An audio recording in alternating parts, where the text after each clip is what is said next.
রাতের অন্ধকারকে কাজে লাগিয়ে গাঁজা পাচারের চেষ্টা তৎপর আমতলী থানার পুলিশ। বিপুল পরিমাণ গাঁজা সহ আটক করা হলো এক পাচারকারীকে। শুক্রবার গভীর রাতে মধুপুর থানার অন্তর্গত কোনাবন এলাকা থেকে প্রসেনজিৎ দেবনাথ নামে এক যুবক একটি পিকআপ গাড়িতে করে শুকনো গাঁজা পাচারের চেষ্টা করেছিল বলে জানা গেছে।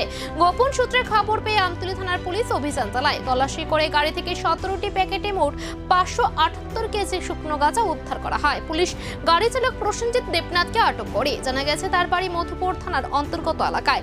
এই বিপুল পরিমাণ গাঁজা উদ্ধারের ঘটনা এলাকায় চাঞ্চল্য ছড়িয়েছে। পাচার চক্রের সঙ্গে আর কারা জড়িত তা খতিয়ে দেখছে পুলিশ। এসআই রণব্রত ঘোষ সহ আমাদের পিএসএস স্টাফ এবং টিএসআর নাকা ডিউটিতে ছিল। এই সময় একটা গাড়ি আসে যার number TR07A 1834 Bolero pickup vehicle. এই গাড়িটাতে আমরা তল্লাশি চালিয়ে টোটাল 17 বান্ডেল 578 কেজি আমরা শুকনো গাঁজা উদ্ধার করি এবং ড্রাইভারকে আমরা অ্যারেস্ট করি। এই বিষয়ে আমরা একটা সুনির্দিষ্ট NDPS একটা মামলা আমরা নথিভুক্ত করব এবং আগামীকাল যে গাড়ির ড্রাইভার তাকে কোর্টে পুলিশ রিমান্ড চেয়ে প্রেরণ করব। কত কেজি বাজার মূল্য?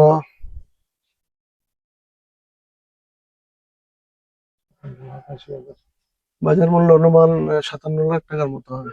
কত টাকা মূল্য প্রায়, মানে পার কেজি? পার কেজি 10,000 টাকা করে। 10,000 টাকা মূল্য। মানে আপনাদের পুলিশের সোর্স নাকি পাবলিক সোর্সে? এটা আমাদের এটা ভেহিকেল চেকিং এর সময় এটা পাওয়া গেছে। ওই অভিযুক্তর বাড়ি কোন জায়গায়? অভিযুক্তের বাড়ি মধুপুর। কোন জায়গা থেকে কোন জায়গার উদ্দেশ্যে নেওয়া যাওয়া হয়েছে? এটা এখনো জানা যায়নি। অ্যাকচুয়ালি গাড়িটা মধুপুর যাওয়ার জন্য এসেছিল। আপনারা কোন জায়গা থেকে গাড়িটাকে আটক করেছেন? আমরা নাকা পয়েন্টে, আমাদের পিছনের নাকা, পিছন আমতলী পিএসএর নাকা পয়েন্টে আমরা আটক করেছি। বাইপাস